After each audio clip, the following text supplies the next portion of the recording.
रविवार के संघर्ष विराम के बाद हमास पुलिस एक 15 महीने के युद्ध से तबाह हुए क्षेत्र की सड़कों पर गश्त कर रही है। इस सशस्त्र समूह के सहायता काफिलों की सुरक्षा कर रहे हैं और इसके अधिकारी मलबे की सफाई कर रहे हैं। ये एक स्पष्ट संदेश भेज रहा है, हमास का नियंत्रण है। अधिकारियों, राजनयिकों और सुरक्षा विशेषज्ञों का कहना है कि इस समूह की पकड़ स्थायी संघर्ष विराम के कार्यान्वयन को चुनौती दे सकती है। सौदे के बाद के दिनों में गाजा की हमास चालित प्रशासन ने तेजी से कदम उठाए हैं। इसने सुरक्षा को लागू किया है, बुनियादी सेवाओं को बहाल करना है और उन इलाकों में बुनियादी ढांचे का पुनर्निर्माण कर रहा है इजरायल के हमले से मलबे में तब्दील हो गए थे।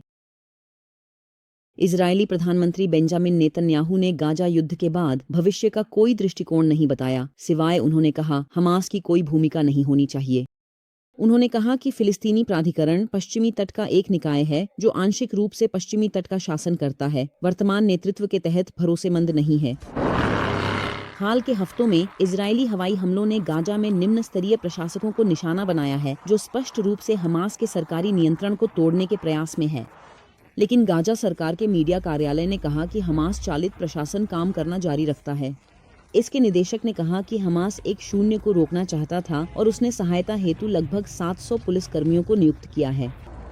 एक विश्लेषक ने कहा कि स्थिति इजराइल एक विकल्प छोड़ती है, भविष्य में लड़ाई भड़काना या ऐसा समझौता स्वीकार करना हमास द्वारा अनुमोदित हो जहां फिलिस्तीनी प्राधिकरण नियंत्रण ले।